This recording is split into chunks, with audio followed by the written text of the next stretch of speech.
How's everyone doing today? It's your boy JG Domination, and today we are here to do our Week 11 predictions.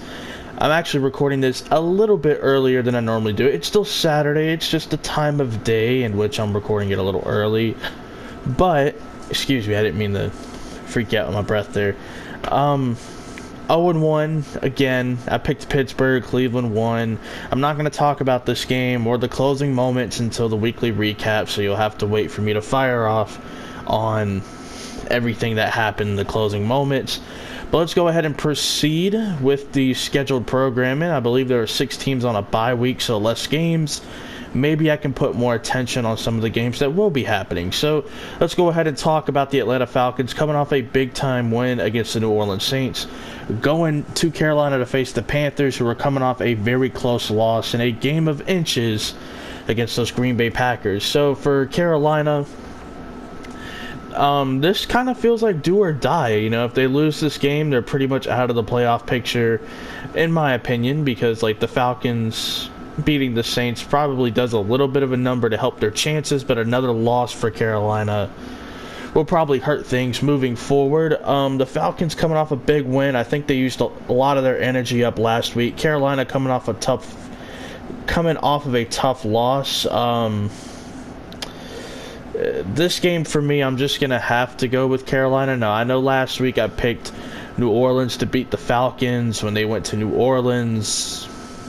This rivalry is a little different. I think Carolina will win. I think it'll be somewhat close up until the fourth quarter.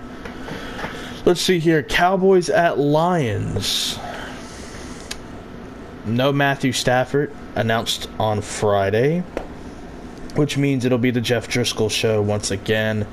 For Dallas, I mean, they're going up against a really bad pass defense over there in Detroit. They can't stop the run either. This is a total personnel mismatch for Dallas. When it goes, up against Detroit, they'll be able to run the football, throw it all over the lot.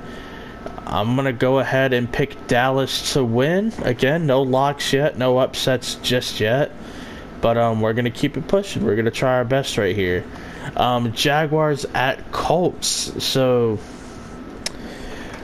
for Jacksonville, they are getting Nick Foles back. They're also coming off a bye week, which is very interesting to note. The Colts had a tough loss against the Miami Dolphins without Jacoby Brissett. Brian Hoyer was in at quarterback. It looks like Brissett is going to play. I think Friday Frank Reich said that he should be good to go. So we're seeing Nick Foles versus Jacoby Brissett. In this one, I am going to go with the Indianapolis Colts. I think this is a game that they need to win. I think that loss to Miami definitely should wake this team up. Even though it was with Brian Hoyer, who, he is what he is. But they need to win this game if they want to keep the wild card hopes alive, because right now there's about 6 or 7 teams clustered into that AFC wild card right now. They're one of them, and every win moving forward is very important, and they need to take care of business against Jacksonville.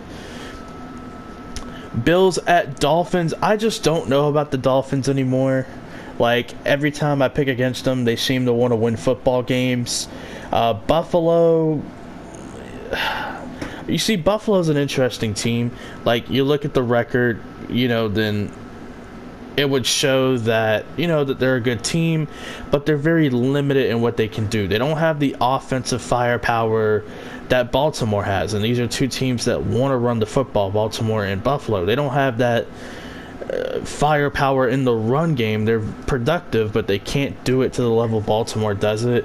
But Buffalo's defense is a top 3 unit in the league. I think they're the 3rd best scoring defense. They give up around 17 points a game. I can't see Miami cracking 17 points, so I'll go with Buffalo to win that game.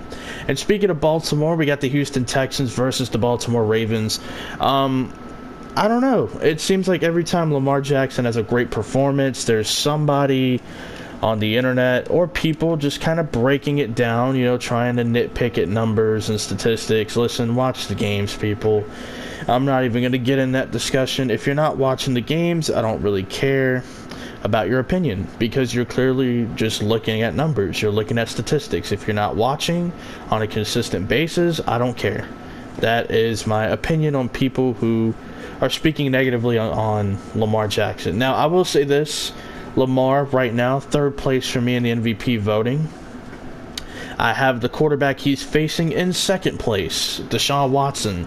They're coming off a bye week. I think they'll be well prepared, and I don't consider this an upset. I will be taking Houston to beat Baltimore. They are going to be without Will Fuller and Bradley Roby. That information did actually come out before I recorded this video. Good thing that some of the injury news is coming out. And I'm going to be taking the Houston Texans right here. An interesting stat to keep in mind. Yes, I'm going to give you guys a stat, but I do watch all the games as well. But here's some context. Lamar Jackson is second in passer rating when throwing over the middle or through the seams of the football field.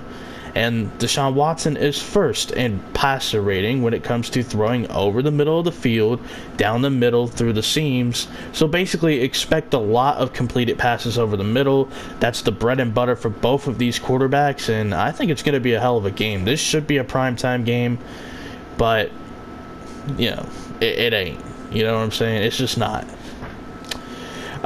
Broncos at Vikings. This is tough. I think this is going to be closer than people think. Denver, I believe, is coming off a bye week. I think Brandon Allen is still going to be their starting quarterback, which is it's weird because, you know, Drew Lock was drafted in the second round last year. I guess they're thinking he's not ready to go, so they're not going to throw him out there. Probably a good call. Minnesota's defense, I know statistically doesn't stack up to some of the other defenses out there, but when I tell you, when Minnesota's on, they look like one of the best three defenses in football. You know, like when they're on, when they're playing, you know, lights out, they're a handful, believe me. And I think I'm going to take Minnesota in this game as my lock of the week, but do not, you know, don't read too much into that. I'll be taking Minnesota as my lock of the week, but it's not one that you should feel super confident about, even though it's Brandon Allen and not the magic of Joe Flacco or Drew Lock or anything like that. So Minnesota's my lock of the week. Let's just move on. Jets at Redskins. Adam Gase, it looks like he's going to stick around next year, so you might as well play it inspired football. For Washington, they have to figure out now what they have in Dwayne Haskins. I believe they were also on a bye week last week, and it was announced that Dwayne Haskins will be the starting quarterback for the remainder of the season, which is good. Washington, a team that's probably going to be drafting in the top 5, they need to know what they have in Dwayne Haskins, or they could pull a Josh Rosen Arizona Cardinals situation and trade him elsewhere and get a new guy in. Totally possible. For Washington, though, don't think about the draft. You know, you need to try to win this game. Just have guys in the locker room inspired and bought in. However, I'm going to go with the Jets. The Jets are just a better team overall, but I think this will be a close game. You know, Washington is stout in run defense. It's only going to take a few throws from Sam Darnold to open this game up. They don't have the Washington doesn't have the playmakers in the secondary to really harm Sam Darnold the way that other teams have throughout the last several weeks. So I think this should be a pretty favorable matchup for him. Also, Jamison Crowder returning to Washington for the first time. The wide receiver for the Jets returning for the first time since signing with the Jets in free agency. Keep that in mind. Saints at Buccaneers. I'm going to have to go with the New Orleans Saints here in a bounce-back win. A very uncharacteristic loss, just considering how the Saints have played all year. The one thing that we've been able to talk positively about with New Orleans this year is their line play on offense and defense. And they got whooped last week by the Atlanta Falcons. And this week it's going to be a little tougher because the Tampa Bay Buccaneers do have the second-best run defense in terms of yards allowed, which, you know, it's going to be a rough day for Latavius Murray and Alvin Kamara unless they happen to rip off a big run or two. When it comes to the secondary, though, Tampa Bay did release Vernon Hargreaves, and he is with the Houston Texans. We forgot to talk about that. I'm pretty sure he'll be debuting tomorrow for Houston in the place of Bradley Roby. But New Orleans, I mean, they're going to have to get back to what they do. This will be a very good matchup for Mike Thomas to take advantage of this defense again. And Marshawn Lattimore, I believe he's questionable still. Keep in mind, last time these two teams played, Mike Evans 3 targets, 0 catches, 0 yards. He was locked up the entire game. If Marshawn Lattimore plays, who knows? Mike Evans may not do shit in this game, but if he doesn't, look out. Could be interesting. Mike Evans probably does have a big game, but I'll go with New Orleans to win. Cardinals at 49ers. I'm not going to get too cute right here. I'm just going to pick San Francisco to win. I think this will be another close matchup. The previous matchup was pretty close between these two teams. It was in Arizona. It seems to me that the 49ers struggle with quarterbacks that can move around really well. Like, yeah, they can do good against, slightly above average athletes, but Kyler Murray is one of the best quarterbacks when it comes to running, and creating plays or whatever, because he has the speed, he has the baseball background, the slide. And again, I keep bringing this up every time I talk about Kyler Murray. That was the one aspect of his game that I thought was highly underrated coming into the draft, was his baseball background. He knows how to slide, he knows how to brace himself from contact and hits, and people were kind of laughing at me when I brought that up about, is it really that important of a trait? Yes, it is, because he knows how to protect his body, unlike these big bulky quarterbacks who can't slide because they don't have the technique and they don't know how to get down to the ground quickly, and it results in them getting hurt. So yeah, I'm just gonna put that out there. San Francisco for the win. Bengals at Raiders. I'm gonna go with Oakland, but they could easily lose this game because they're kind of riding off of a hot win against the LA Chargers. The Bengals don't have a win. They also don't have much to lose at this point. They're pretty much already out of the playoff picture altogether. They're probably going to be in the Joe Burrow sweepstakes when it comes to draft time. They just need to see what they have in Ryan Finley. I don't think he's the answer for Cincinnati in terms of the quarterback position. He's kind of a B+ B level quarterback when it comes to being a backup. But as a starter, he's a little below average. We've only seen him for one game. It was against Baltimore. He got baited into a couple of bad throws by Marcus Peters.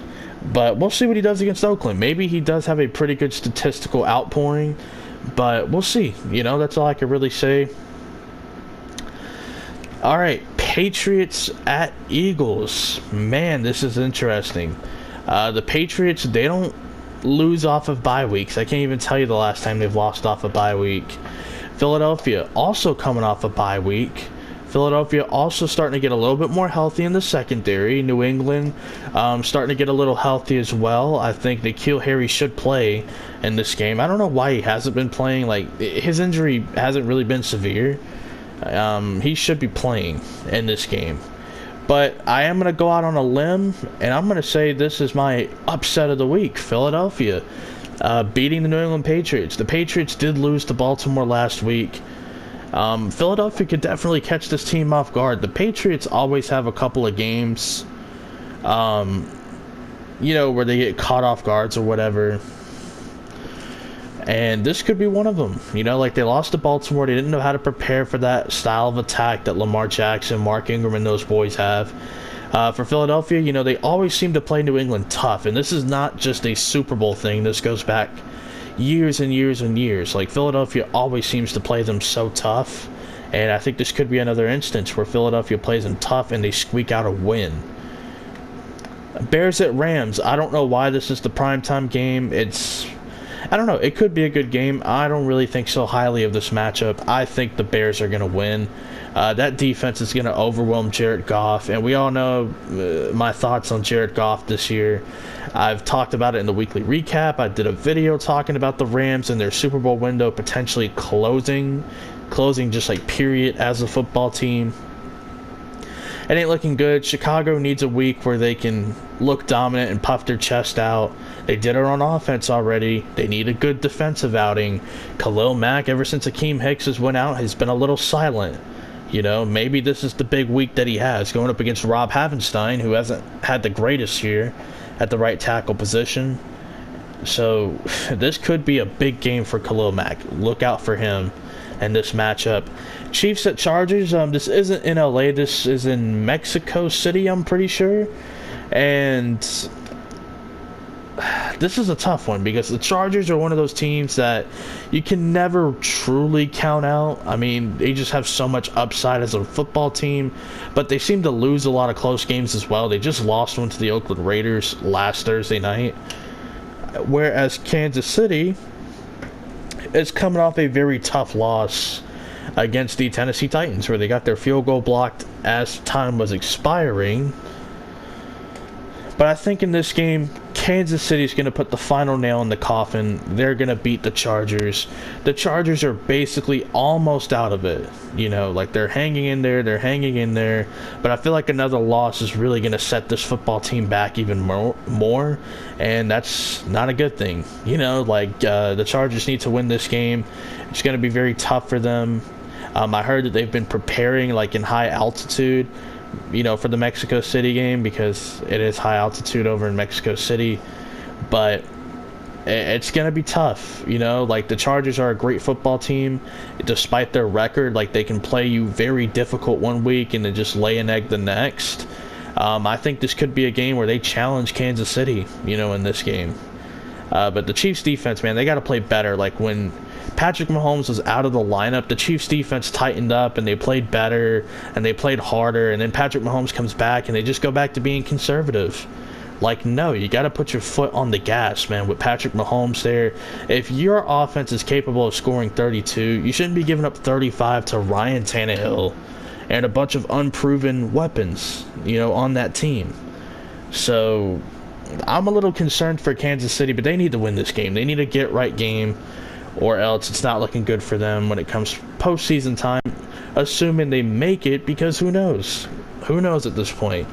You know, their defense hasn't really shown anything outside of like a couple of decent sparks here and there since Patrick Mahomes is out.